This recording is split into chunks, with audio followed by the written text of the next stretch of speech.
अच्छा लगा मेरे को, एक अच्छा विद्यार्थी जैसे मिला। तो राहुल गांधी आपके विद्यार्थी बन गए, मतलब वहाँ पर 3 दिन? उनके इंटरव्यू देखे हैं, उनके यूनिवर्सिटीज़ में उनके लेक्चर देखे हैं।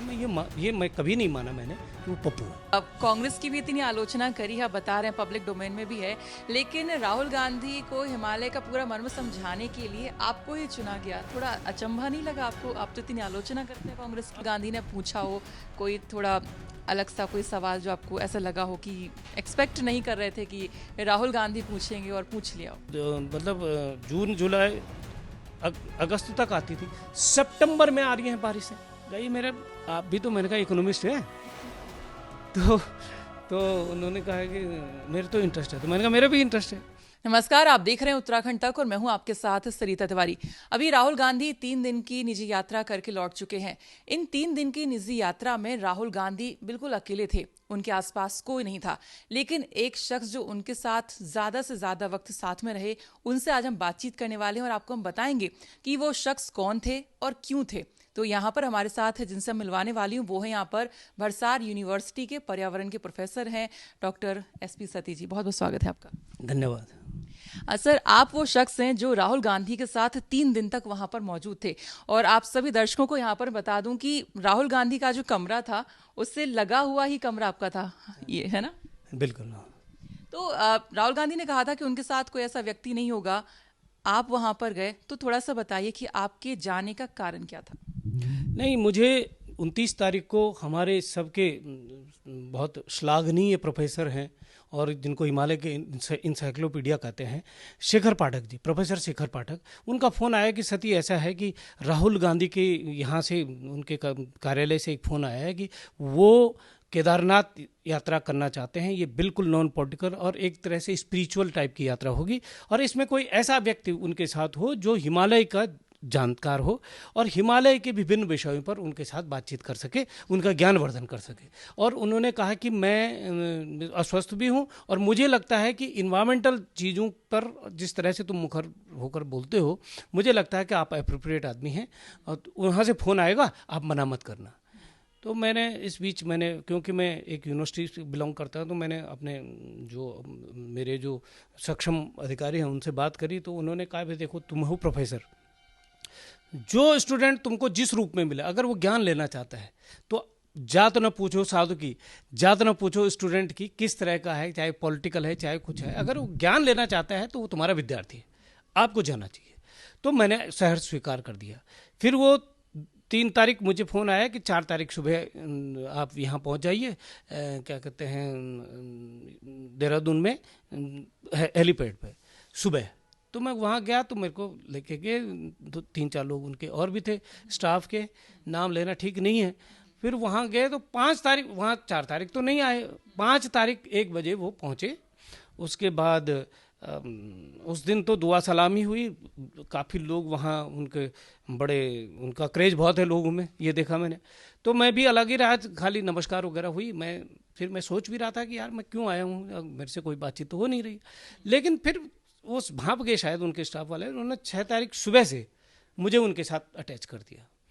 तो सुबह से पहले वो नारद कह रहा हूँ मैं, शंकराचार्य समाधि की तरफ गए, तो वहाँ भी लगातार मेरे से बातचीत करते रहे।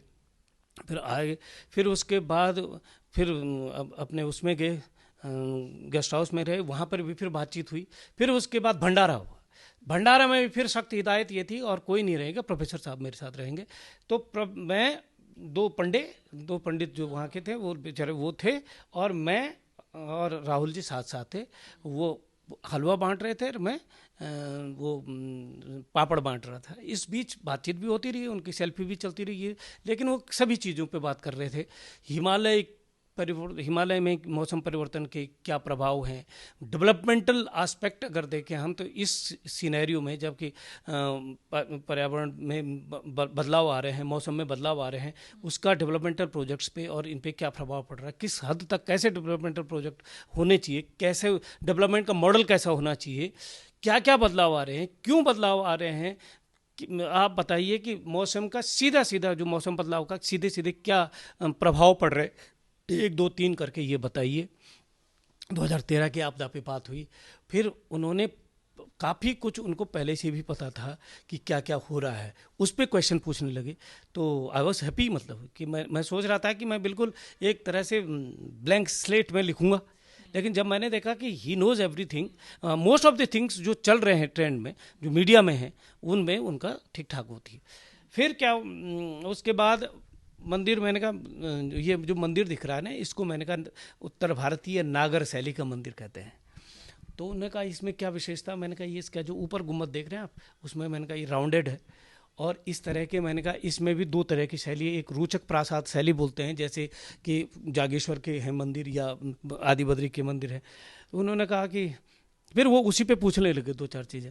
फिर उन्होंने सडनली रुक के मेरी तरफ देखा, आपका स्पेशलाइजेशन किस पे है? मैंने कहा मैं हूँ तो जियोलॉजिस्ट। तो करके आप ये आर्किटेक्चर और उस पर बोलने लगे। मैंने कहा ये मेरा, आप भी तो, मैंने कहा इकोनॉमिस्ट है। तो उन्होंने कहा कि मेरे तो इंटरेस्ट है। तो मैंने कहा मेरा भी इंटरेस्ट है। फिर काफ़ी हल्के फुल्के वातावरण में भी बातचीत हो। तो मैंने ये देखा overall he is a well read person, पढ़ते हैं, समझते हैं चीज़ों को, और अच्छा लगा मेरे को, एक अच्छा विद्यार्थी जैसे मिला। तो राहुल गांधी आपके विद्यार्थी बन गए, मतलब वहाँ पर 3 दिन। तो और क्या कुछ रहा? जैसा आपने बताया कि एक तो बाहर जहाँ भंडारा हो रहा था, फिर बाहर भी आप लोग बातें कर ही रहे थे, अंदर भी जो निवास था वहाँ पर भी बातचीत, तो वहाँ पर भी किस तरह के सवाल, वो हिमालय को लेकर ही सवाल कर रहे थे? हाँ, फिर उसके बाद जो कॉरिडोर है वहाँ पे, जो उनका कमरा है, वो वहाँ से बाहर आ रहे थे, वो चहलकदमी कर रहे थे। तो मैं भी एक, मतलब 7 तारीख को तो सुबह सुबह वो बाहर आ गए, टहलने लग गए। तो वहाँ पर फिर वो फ़ोन पे बात भी कर रहे थे, तो मैं सीधे बाहर आई। तो उन्होंने कहा, वहाँ पे वो भी थे विनोद जी, जो उनके जिनका गेस्ट हाउस है, पहले उनसे बात की उन्होंने। फिर मैंने बताया उनको कि मैंने कहा ये 335 मिलीमीटर बारिश हुई थी उस दिन 24 घंटे में, 16-17 जून की बात जो मैं कर रहा था। तो उसके बाद फिर वो मेरे से मुखातिब हो गए। फिर उन्होंने कहा क्यों ऐसा क्यों हो रहा है। फिर मैंने उनको वेस्टर्न डिस्टर्बेंस और साउथ वेस्ट मानसून की जो कपलिंग है उसका मैंने बताया कि ये ट्रेंड बढ़ रहा है। तो फिर उन्होंने कहा कि वो तो जैसे वेस्टर्न डिस्टर्बेंस, उन्होंने कहा ये तो जाड़ों में होता है। तो मैंने कहा पिछले 20 साल में गर्मियों में इसकी फ्रीक्वेंसी दुगनी हो गई है, उससे 20 साल पहले जितनी थी उससे दुगनी हो गई है, ये मौसम परिवर्तन है। फिर मैंने उनको टेम्परेचर का बताया कि जो डेकेडल टेम्परेचर इंक्रीज है जो हिमालय में, वो 0.32 डिग्री पर डेकेड है, जबकि ग्लोबल जो है वो 0.16 डिग्री पर डेकेड है। तो ये दुगना है। इसका कारण मैंने कहा कि जो ये आपको सामने ढेर दिख रहा है, ये ग्लेशियर का लाया हुआ मलबा है। जब ग्लेशियर यहाँ तक था, अब ग्लेशियर पीछे खिसक गई, मलबे के ढेर पड़े रह गए। अब स्टडीज़ बता रही हैं कि ग्लोबल वार्मिंग के कारण जहाँ पहले बर्फ़ पड़ती थी वहाँ भयंकर बारिश हो रही है। उस बारिश में ये मलबा नीचे को मोबिलाइज हो रहा है। 2013 में भी ऐसी हुआ, और यही कारण है कि इस बार ये वहाँ भी हुआ, क्या कहते हैं, हिमाचल में भी ऐसे ही हुआ। कोई वहाँ बारिश हुई, और ये कपलिंग साउथ वेस्ट मानसून और वेस्टर्न डिस्टर्बेंस की जो कपलिंग है वो ज़्यादा तबाही मचा रही है। जब जब ये दोनों साथ आ रहे हैं तब तक भयानक तबाही हो रही है। तो उन्होंने कहा कब कब हुआ, 2010 का एग्जाम्पल दिया, 13 का एग्जाम्पल दिया, 22 का दिया, 21 का दिया मैंने ये, और 23 का दिया। अच्छा सर, आपने बताया कि राहुल गांधी ने आपसे पूछा जो 2013 की आपदा थी उसके रीजंस भी पूछे। हाँ। तो कहीं ना कहीं 2013 की आपदा को लेके कई सारी चीज़ें सामने आती हैं। कोई कुछ कहता है, कोई कुछ कहता है, कोई आस्था से जोड़ता है कि माँ धारी देवी जो है वो अपलिफ्ट की गई थी, उसके बाद वो आपदा आई, कुछ ऐसा कहते हैं। आपका क्या व्यू है इसको लेके? आप पर्यावरण की अच्छी समझ रखते हैं, तो कोई सटीक जानकारी इसको लेकर कि आपदा आखिरकार आई क्यों थी, क्या रीज़न थे? अब मैं 2-3 चीज़ें हैं इसमें, ये बात भी जरूरी है कि जो मिथ्स हैं अज्ञानता के पोषक होती हैं ये चीज़ें। आप कहते हैं कि धारी देवी को वहाँ से क्योंकि उसका स्थानांतरण कर दिया गया, धारी देवी का प्रकोप था इसलिए वो आपदा आई। दैवीय शक्ति तब दैवीय शक्ति है जब सटीक हो। आपको पता है कि किसने उठाया था धारी देवी को, किसने उठाया? या तो वो डैम का मालिक है, या बाबा वो ज़्यादा से ज़्यादा पंडितों की मिली भगत होंगी। पंडित भी महफूज हैं, वो भी रोज हेलीकॉप्टर में घूम ही रहा है जो मालिक है, और मर गए निर्दोष। तो तुम अपनी देवी को आसुरी देवी बनाना चाह रहे हो। उसको ये पता नहीं है कि किसकी वजह से ये हो रहा, तो उन्हीं को टकाटक उनको मार देती। इतने मारने की क्या जरूरत थी? ये अज्ञानता है असल में। उसके साइंटिफिक रीजन्स हैं, उस पर देवी और उस पर ले जाके तुम देवी को बदनाम कर रहे हो या देवी की महत्ता का वर्णन कर रहे हो। जब देवी इतनी शक्तिशाली है तो देवी ये भी जानती है कि किसने ये दोष किया, अव्वल तो करने ही नहीं देती, पहले ही रोकवा देती। देवी दैवीय शक्ति है, वो उसकी न चले तो वो उठने देगी अपनी मूर्ति को। और फिर अगर उसके बावजूद अगर उठा दिया किसी ने तो देवी तो जानती है कि कौन दोषी है, टकाटक उनको मार देती 3-4 लोगों को, बाकी बात खत्म है। इसको दैवीयता से जोड़ना देवीय शक्ति का अपमान है। ऐसे ही केदारनाथ में भी जो पत्थर पीछे से आया जिसको कहते हैं कि दिव्य शिला है, असल में मैं वहाँ गया 2013 में 14 में हम लोग गए तो मैंने देखा कि वो बहुत ब्यूटीफुल साइट है मंदिर की जहाँ पे बनाई गई है। वो कितना दूरदृष्टा आदमी रहा होगा कि जहाँ इतना फ्रेजाइल टेरेन है, इतना टर्बुलेंस वहाँ है, इतना एनर्जेटिक टेरेन है, उसके बावजूद भी 1200 साल से 1300 साल से एक मंदिर महफूज है।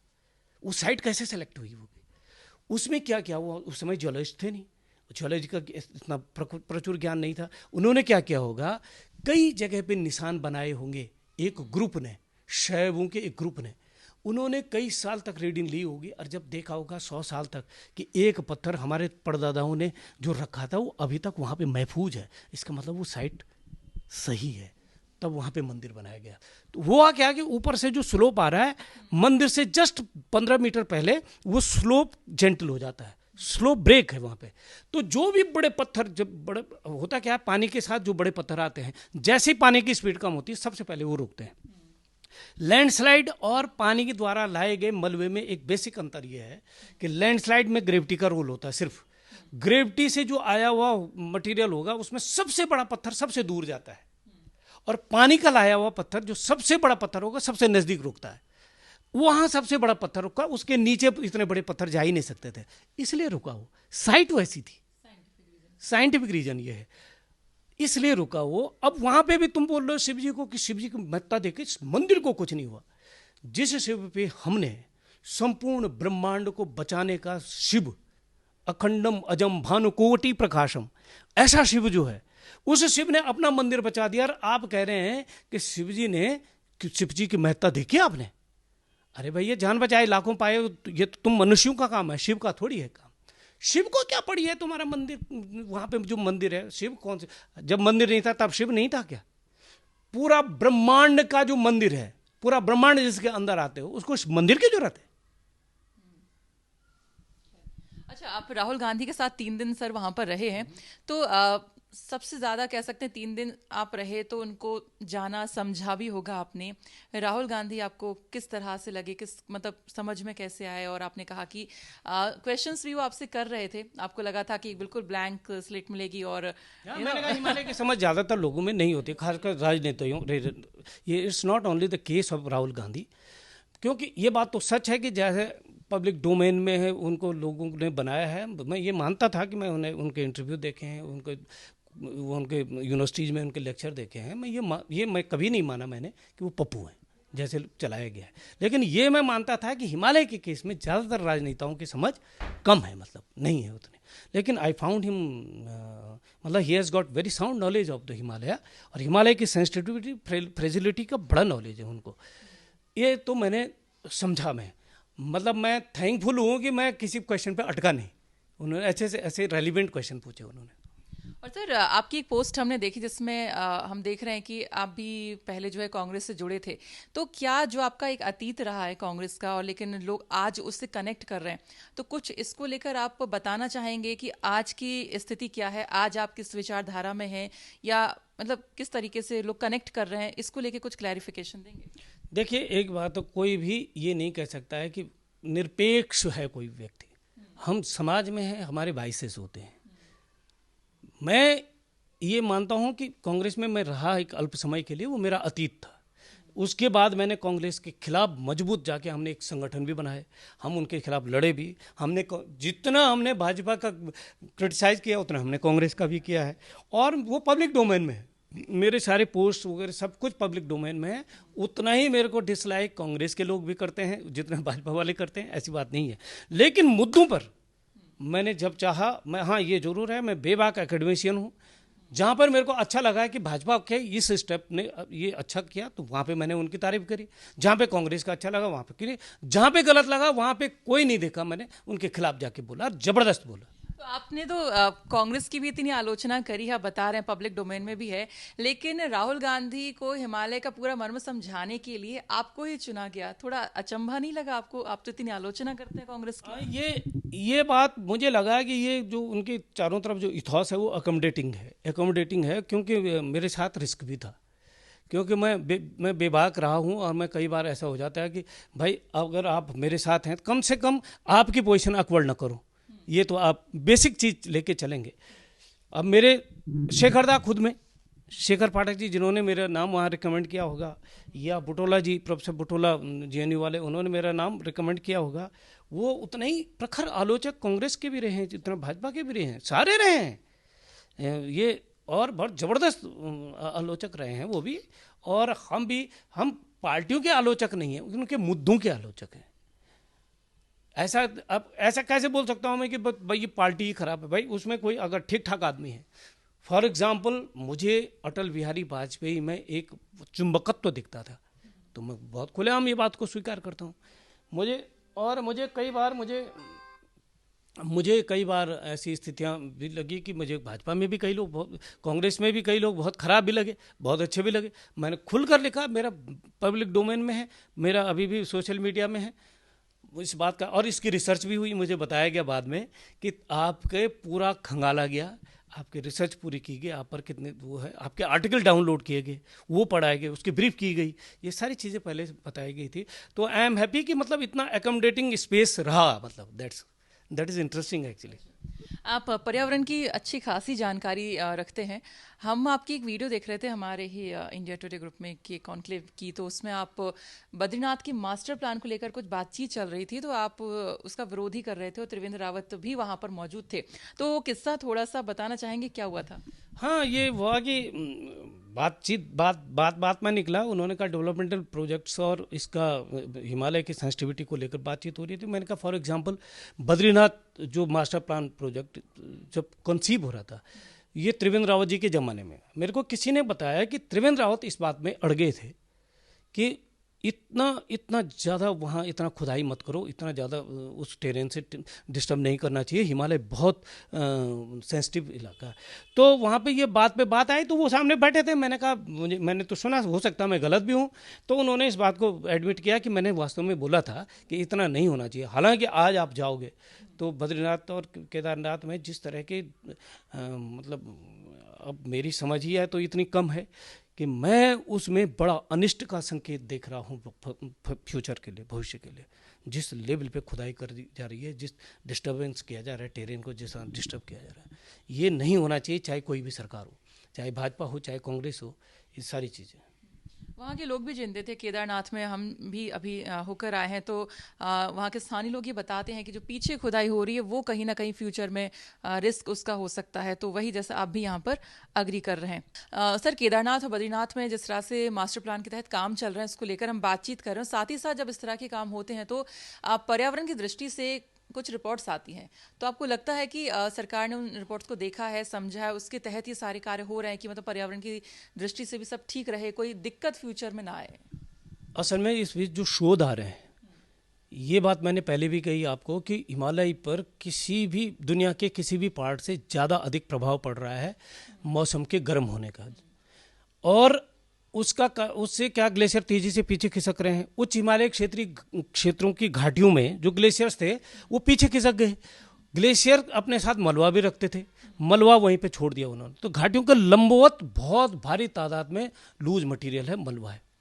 रिसर्च 2021 में एक बहुत बड़ा पेपर आया है, 2021 में नेचर जियोसाइंस में प्रतिष्ठित, उसने आगाह किया है कि उच्च हिमालय क्षेत्रों में जो बांध है पर्टिकुलरली इस मलबे के कारण, जो मलबा घाटियों में लूज पड़ा हुआ है ग्लेशियर्स के पीछे खिसकने से, अगर बारिश तेज आती है तो वो मोबिलाइज होता है नीचे को, और उसकी वजह से सारे डैम्स खतरे की जद में है।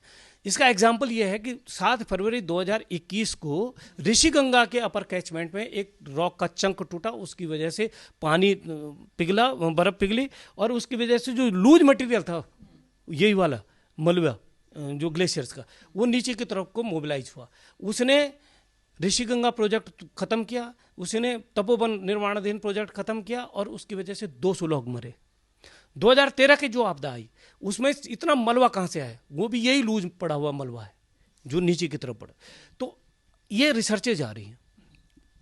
दूसरा ये रिसर्चेज हैं कि जैसे ये चारधाम प्रोजेक्ट है, रोड वाइडनिंग प्रोजेक्ट, इसकी वजह से जो मलबा जनरेट हुआ है वो घाटियों में उसके पानी के वॉल्यूम को बढ़ा रहा है, बरसात में उसके साइज को बढ़ा रहा है और इस तरह से बहुत बड़ी तबाही का सबब बन सकता है। इसीलिए अचानक बाढ़ें जो फ्रीक्वेंसी है, जो फ्लैश फ्लड है, उनकी फ्रीक्वेंसी और उनका मैग्नीट्यूड बहुत बेतहाशा बढ़ रहे हैं।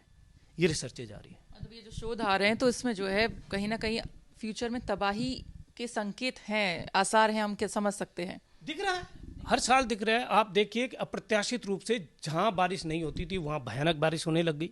2013 में केदारनाथ के ऊपर कभी इतनी तेज बारिश नहीं हुई थी। जब बारिश होनी थी मतलब जून जुलाई अगस्त तक आती थी, सितंबर में आ रही हैं बारिशें। सितंबर में 2021 और 2022 में कुमाऊं में तबाही हुई। 2010 में लेह में जो कि डेजर्ट है वहाँ इतनी भयंकर तबाही हुई। 2023 में हिमाचल के क्षेत्र में इतनी भयंकर बारिश नहीं होती थी, वहाँ हिमाचल में इतनी भयानक तबाही हुई। तो जहाँ नहीं होती थी वहाँ भयानक बारिश आने लगी, जब नहीं होती थी तब होने लगी। Temporal and spatial distribution of the rains is being changed considerably. अच्छा, एक आखिरी सवाल सर, राहुल गांधी को लेकर, क्योंकि हम बातचीत कर रहे थे शुरुआत से आपको पर्यावरण पर आ गए हैं टॉपिक पे और आखिर में हम राहुल गांधी पर ही वापस आ जाते हैं। तो इन 3 दिन की यात्रा के दौरान कोई ऐसा सवाल कोई आपको याद है जो राहुल गांधी ने पूछा हो, कोई थोड़ा अलग सा कोई सवाल जो आपको ऐसा लगा हो कि एक्सपेक्ट नहीं कर रहे थे कि राहुल गांधी पूछेंगे और पूछ लिया हो? शिव पर मतलब वो बहुत फिलोसफिकल हुए उस बार कि शिवत्व, डिविनिटी ऑफ द शिवत्व और शिवत्व की फिलॉसफी पे वो डिस्कशन करने लगे। अब मेरे को झटका लगा इस बात से कि मतलब he is talking in terms of very spiritual philosophy और उसके मतलब उसके जो निर्गुण रूप है शिव का, जो अजम निर्गुणम निर्विकल्पम निरीहम, वो मैंने श्लोक भी वहाँ पे साइट किया। तो उन्होंने उस पर भी बोला कि ये शिव जो है असल मतलब सुप्रीम जो इटर्निटी है, उस शिव की इस तरह से कुछ बातचीत वो कर रहे थे। That was shocking for me. आपको हिमालय के मर्म को समझने के लिए आपको इनवाइट किया, लेकिन सवाल यहाँ पे थोड़े से हटके हो गए थे आपके लिए, तो विद्यार्थी थोड़े से अनोखे मिल गए आपको, कह सकते हैं। हाँ, तो फिर वो जो इंटरेस्टिंग, मेरे को ये बताया गया था, वैसे मुझे ये बताया गया था कि वो स्पिरिचुअलिटी भी पूछेंगे और ये बताया गया था मेरे को, पर मैं इतना गूढ़ प्रश्न नहीं समझ रहा था कि पूछा जाएगा। ये बहुत बहुत शुक्रिया सर बातचीत करने के लिए। तो ये थे हमारे साथ प्रोफेसर एसपी सती जी, जिन्होंने बताया कि राहुल गांधी के साथ जो 3 दिन वहां पर रहे तो क्या कुछ बातचीत वहां पर हुई है। साथ ही उन्होंने बताया कि केदारनाथ में 2013 की जो आपदा थी उसके एक्चुअल में रीजंस यहाँ पर क्या कुछ थे। तो फिलहाल इसी के साथ इतना ही। मैं सरिता तिवारी, कैमरा पर्सन सिद्धार्थ के साथ, उत्तराखंड तक, देहरादून।